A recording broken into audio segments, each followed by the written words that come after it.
What's up? How's it going? And greetings from America. I'm Wagner. I'm a political strategist, analyst, and head of polling for Euronews. I'm also a little bit of a political junkie who loves talking all things elections. And if you cannot tell from the accent, I am an American. Coming up on today's inaugural episode, we're going to cover the latest news and notes from across the campaign trail. What are these campaigns doing? Where are they spending the majority of their time? What are the issues that they're pushing the hardest? Then we're going to go in and we're going to cover the latest polling numbers from across the United States, both the national numbers and then the numbers in the key swing states that are going to define the outcome of this election.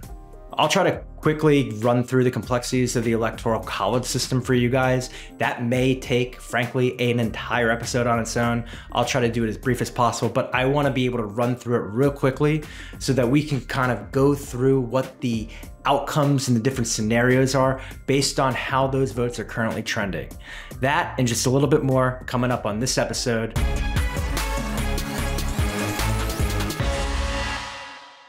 Before I dive into the news and notes that I promised you, I just need to touch on one thing real briefly, and I just need to highlight the fact that this is the weirdest and craziest and most chaotic campaign cycle I can remember, and probably in US electoral history, US presidential history, probably in US history. This is the weirdest campaign cycle of all time.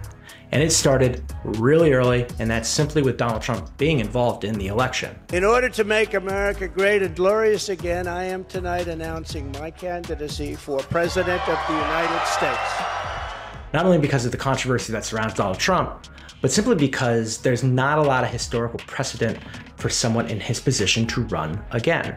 Only one time in American history has there been someone who ran for president and won, ran for re-election and lost, and then came back 4 years later to run again and win.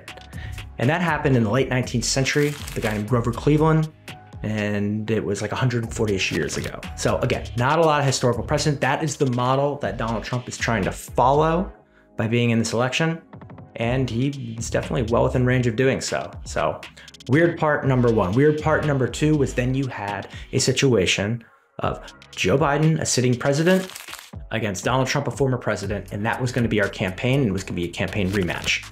Not a lot of that has happened in history as well. There have been rematches, but not against a sitting president and a former president.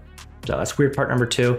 And within that, you had an odd scenario where after very, very high historic voter turnout in 2020, we could have seen a situation where turnout actually dropped this year because of a lack of voter enthusiasm. And that lack of voter enthusiasm is paired with the fact that both candidates had and have somewhat low approval ratings. Joe Biden first. He ran with about a 35% approval rating. He still has about a 35% approval rating. And you couple that with the direction of the country numbers, which are sub 30%, that would spell doom for just about any re-election campaign. But on the other side, you have Donald Trump, who also has relatively low approval ratings for a candidate. Now, his numbers are better than they were when he left office 4 years ago, but they're still not generally what you would see from a presidential candidate. So weird part number two. Well, then we got into the real meat of the campaign, and a debate was had early in the summer, earlier than we've ever had a debate. And what came out of that was the end of the Joe Biden campaign for presidency, the end of his re-election campaign, because in that debate, he showed what many Republicans accused him of, which was not being able to run a re-election campaign and act as president because of his age. And out of that, you had Donald Trump fly ahead in the polls, and then a 3-week-ish scenario, set of time where Biden tried to remain in the polls, and little by little, he lost support from members of his own party. It was over that time that we first started investigating, and I started writing about it for Euronews, that we should get ready for the fact that Kamala Harris would be the eventual nominee for the Democratic Party. And there were three main factors at play that helped me make that assumption early on. One was the time. Now, that was 5 months out from the election. That may seem like a lot to a European, where oftentimes in Europe, These campaign cycles could be 30, 60, 90 days, very brief in relative to America. But in America, sometimes these campaigns, they could last for like 2 years. So by the American context, a 5-month cycle like that would have been incredibly short. It is incredibly short for any candidate in any campaign. Number 2, the money. Joe Biden and the Democrats had raised for the Biden campaign, the Biden-Harris campaign, tens and tens of millions of dollars. That money could not go to another candidate with the exception of one, the vice president. Because she was a party to the Biden ticket, she had access to those funds, which made it easier to then run a quick campaign after Biden would drop out of the race. And then 3, there's the ideological factor at play that would have made it incredibly complicated for any other candidate, whether it was someone like Gavin Newsom, the California governor, to jump into the race, overstepping the vice president, the first vice president of color, the first vice president who was a woman. It would have created so much internal strife with the Democratic Party that they could have lost the election on their own simply by going back and forth with each other on that fact. So Harris became the nominee as we expected once it seemed clear that Biden was gonna have to drop out.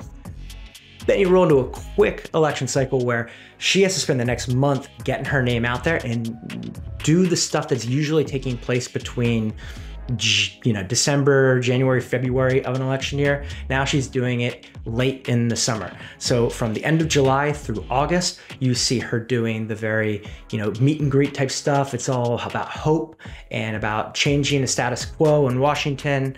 And it's very, very much the platitude campaign that we generally see that candidates like to go out and connect the voters with early on in a campaign without digging in too much of the policy stuff. So again, that's another weird aspect of this election that made everything just start later. Really, the real part of the campaign that would have been going by that point did not start until September for those very reasons. And all of this is to not mention the fact that Donald Trump went through an assassination attempt at a rally and then another one at his golf course. So that's just 2 other crazy parts that doesn't generally happen. We haven't seen many assassination attempts in recent memory here in America. So all of that's to say this has been a weird and crazy and wild election all the way up until this point. And I think that many voters are getting ready for it to be done. We're always ready in America after these multi-year slogs of these campaigns. We're always ready for them to be done. I think that this year has just the chaos that's come along with it has made it even weirder. What a year. I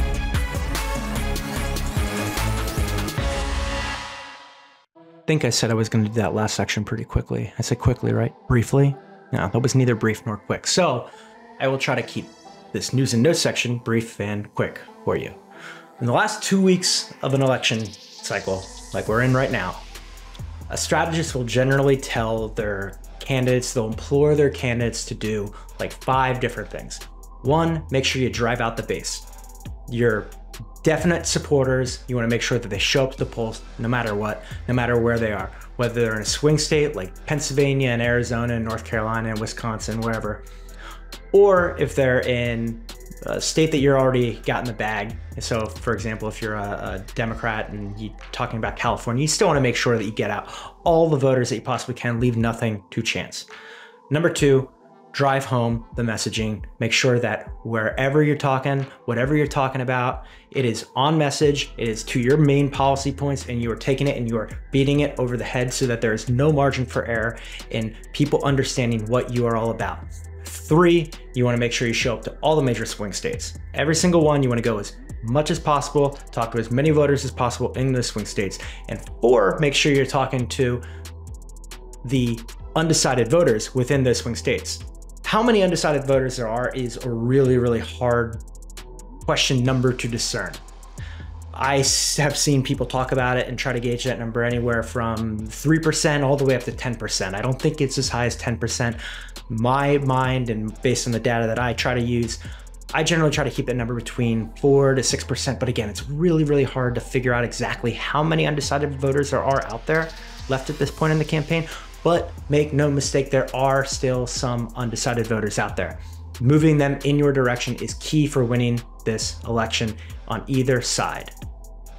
And 5, you want to make sure you don't screw up. You don't have any gaffes. You don't put your foot in your mouth. You don't do any screw ups. You don't allow your surrogates to make any mistakes. All of this is very important because an October surprise is now behind us as we're at the end of October. Any gaffe that happens now will resonate within a voter's mind. So you want to make sure you minimize those to absolutely 0 going forward. With that being said, what have these campaigns been doing in the final 2 weeks as they try to address each of those major 5 points? Well, they're generally spending time in the swing states. Like I said, take for example, the vice president. Kamala Harris was right here in Pennsylvania, arguably the most important state in the entire country when it comes to this election, as it has been for the past couple of cycles. I'm not just saying that as a Pennsylvania resident, Pennsylvania voter, as someone who grew up and lived here my entire life, most of my life. You can read about it on Euronews.com. My colleague Andrew Naughty, who is here in America and been traveling around looking at all the campaigns, has written a piece that you will find on Euronews.com looking at each of the swing states. And he called Pennsylvania the one to rule them all, which I thought was a great reference and a great analogy for looking at it because of the size of the population of Pennsylvania and the fact that it is the swing state makes it the one to take home if you're going to win this election. So Harris is here in Pennsylvania last Wednesday. She does a Q&A town hall that was led by CNN and Anderson Cooper.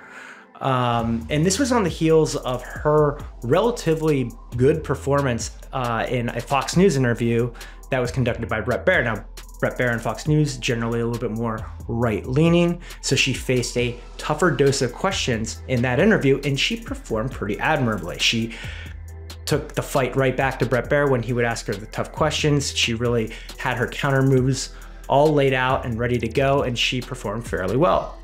Then she gets to Pennsylvania and Chester County in this crucial area outside of Philadelphia for this town hall. And even facing just easier softball questions that were pegged up for her, created a lot of word salad, which she has tended to do over the course of time. It's one of the things that sunk her campaign back in 2020 when she ran for the Democratic nomination. And she finds herself doing that every once in a while. And oftentimes she's doing that in these scenarios where she really shouldn't be doing it. And it's also after her taking off a little bit of time, taking a day off to prepare and get ready for these type of interviews and these type of situations. And she still has tough showings in some of these town hall and some of these interviews. It's especially jarring because they will happen in often scenarios where it's a little bit easier, unlike that Fox News interview where she conducted herself quite well. So that was a tough go for the vice president here in Pennsylvania a little less than a week ago. Meanwhile, you had Donald Trump go to Austin, Texas. Now, Texas isn't exactly a place that he expects to lose. We expect Donald Trump to win in Texas despite everything that the Democrats have been trying to push for the past decade and trying to flip Texas back their way. Texas is incredibly important for Republicans to win. It's the largest Republican state in the country, so losing those votes would be detrimental to any Republican. But again, Donald Trump, we expect to win Texas. Now, he was in Texas for an interview with popular podcaster Joe Rogan. What was key about doing that interview was it is clearly focused on driving youth support for the Republican. Now, youth support is generally not something that goes the way of a Republican candidate in any situation. So for him to be going after youth support is something that he must be seeing. It's something we wrote about, something I wrote about for Euronews.com last week. We'll make sure that you can check out that link below, where I drew some comparisons to Europe and the myriad of votes that we had in 2024 and some of the trends that we saw with young voters, especially Zoomers, Generation Z. But Trump sat down for this long interview, and this is not a quick, brief interview that you would do on a Joe Rogan podcast. These are a 2 to 3 hour affair, and he sat down for about 3 hours, not facing exactly the tough questions like he got, or like Miss Harris got with the Bret Baier interview on Fox, but still a long, drawn-out interview like that presents a lot of opportunity for error. And we got a very good conversational Trump out of that interview So most of what you'll see there, of course, he's going to say some things as Donald Trump is known to do. But all in all, it was a fairly good interview for him, and we haven't heard much about it since, which leads to the fact that it was probably a smart play on his part. Then there are the events that both campaigns have conducted over the weekend. This past weekend, on Friday, the vice president went to Houston, Texas, again, a Republican state. Well, it's good to be in Texas. It's unlikely that Trump would lose Texas, but there she is conducting a huge event headlined by Beyonce. And all I could think to myself was thinking back to 2016, where then candidate Hillary Clinton, running way ahead in the polls, about 5% at the time, was going to states and going to places and doing events while ignoring some other states that really she should have been focused on. And the biggest one was Wisconsin, where she didn't go for the last set of weeks before the election. She just ignored the state and then ended up losing it to Donald Trump in a huge, huge blow to her chance of victory. Of course, she lost that election to Donald Trump. So watching Harris then go to Texas and spend all this time and resources there for this very, online focused, very popular, it's very Beyonce focused rally was, again, something that you have to question if you're looking at it from an analytical or strategic standpoint. And then Donald Trump also did something very similar. He went to New York City. Again, it's his hometown, it's where he grew up. I'm sure he always wanted to throw a rally in Madison Square Garden like he did. It is the mecca of all arenas in the United States. I'm thrilled to be back in the city I love, as we call it. But again, there's not a lot of movement that he can do in New York City or the surrounding areas, whether it's New Jersey or Connecticut. The closest place you're gonna have is Pennsylvania. And so you're relying on maybe voters and supporters that come from there to go to your rally, this big rally in New York City. All that he got of that was, again, a pretty big performance, but more controversy came from that.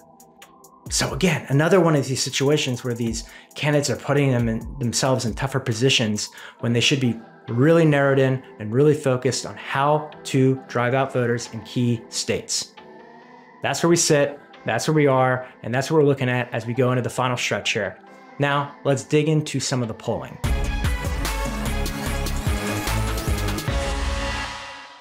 Lastly, the polling.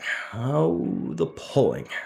Polling has been a source of a lot of controversy, not just here in the United States, but across Europe and places, and across the world in certain elections. Polling has been seen as wildly inaccurate, and people question, why do we even do it? Now, campaigns, they have their reasons for doing it.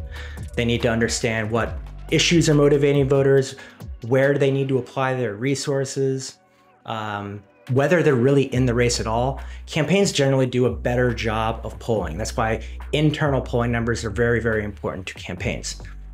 Now, the polling that the news agencies do, some of the market research companies do, some of the in America, a lot of universities conduct that polling.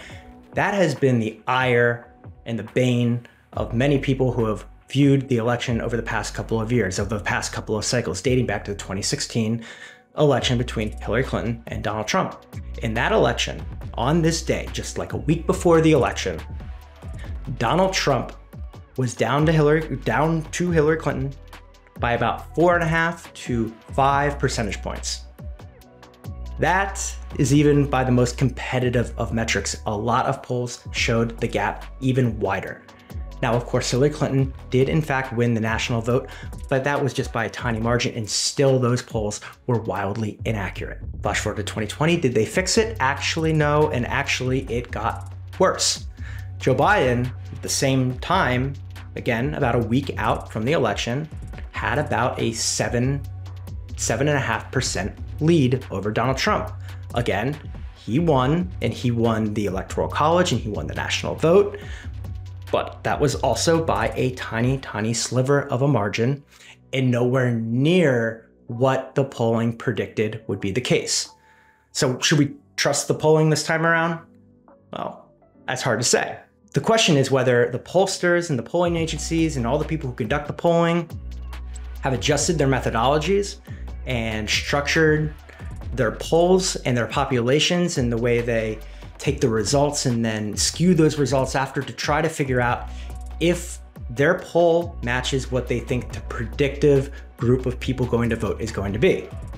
If they've adjusted properly, well, then the polls that we're looking at today should be relatively accurate. If they have not adjusted, if they failed to make the proper adjustments, and it's in the same manner that they failed to do in 2020 or 2016, then quite frankly, we're looking at a Donald Trump victory going away easily, because right now the polling is just that tight. How tight is it? Well, I like to look at a few different sources, and I also conduct our own polling on behalf of Euronews. Per our own internal numbers that we run, where we collect all the polls and we use our own methodology to club it all together and come up with our own number, we currently have Kamala Harris ahead of Donald Trump by 0.9%. Now, polling usually uses a methodology that has about a 3% margin of error. So that is well within the margin of error going either direction. Either way, that is an incredibly close race. What are the other aggregators saying? The most popular two aggregators in America are 538 and Real Clear Politics. 538 currently has Harris with a 1.4% lead just a week out of the election. Very, very close, also within the margin of error, and not that far off our Euronews polls average data. Real Clear Politics, which does tend to skew a little bit more right because of the type of polls that they include within their aggregation and their averaging methodology, they have it even closer, and it's actually Trump ahead. They have Trump ahead today by 0.1%. Now, is that how it's going to turn out? Well, anyone's to say, because again, it comes down to who shows up in the election. But again, if these polling agencies that all of us include in our methodologies for creating the averages come to bear, well, this could be the tightest election in the last three. And as we know, the previous two were incredibly close. Now, do I think that Harris is going to win the popular vote? I think that is still largely the case. But if we're checking those same polls, that doesn't mean she's going to win the election. Right now, Real Clear Politics has Trump ahead in all of the swing states. The 7 swing states that matter. Again, you can reference our article about those swing states. You can find the link below. But in all of those 7 swing states, we're talking about Pennsylvania, Wisconsin, Nevada, Michigan, North Carolina, Georgia, and Arizona. I forgot the last one. All of those states, Joe Biden won in 2020, with the exception of North Carolina. North Carolina is closer this year than it was going into the election in 2020. In 2016, Donald Trump won all of those states with the exception of Nevada. So there are more states in play this time around than there were in the previous 2 elections, which Donald Trump participated in. Now, within those swing states, it's crazy, crazy tight. Per 538, they have Wisconsin, Michigan, Nevada, and Pennsylvania all as dead even. And by dead even, by their metrics, they're saying like within 0.5%. They also say that North Carolina is +1 for Trump, Georgia is +2 for Trump, Arizona is +2 for Trump. And according to Real Clear Politics, they are also saying stuff similar, but they also have Trump in the lead in every single one of the states, as I've mentioned. Again, tiny, tiny, tiny margins. 3 of those states they have is under 0.5%. Only Georgia and Arizona are they really leaning toward Donald Trump, but again, they remain within the margin of error. At this point, anything could go. There are different scenarios that could work out with the Electoral College, but if the election holds the way the polling is showing us right now, that means that Donald Trump will probably win 312 of the 538 Electoral College votes. You need 270 to win. And over the last couple of elections, the number has been about 304 was Donald Trump's victory number in 2016 over Hillary Clinton, and 306 was Joe Biden's victory number over Donald Trump in 2020. So both candidates, if it goes for one or the other, it's not likely going to be a 272 to 268 type of, no, it's not gonna be anything like that. We are gonna be looking at something where whoever ends up winning this election is gonna take the majority of those swing states. Maybe they'll miss out on one or two of them, but they'll take the majority of the swing states and be on, over, or around that 300 electoral college number, and they will win the election. So we're gonna dig into the electoral college, as I promised. There's a lot of nuance to all of it, and I'll play with the map and I'll give you kind of predictions based on what the map looks like as we do some more videos throughout the week and into next week. And then we're gonna follow up with some of the results following the election next week. So stay tuned, join us. Thank you for joining me on this first show. I promise I'll try to get better as we go along. And yeah, look forward to it. This is a crazy election, as I said, the wildest election in recent memory. We're all looking forward to it being over pretty soon, but it's not happening yet. So stay tuned, gear up, and get ready. This is, it's gonna be another tight one.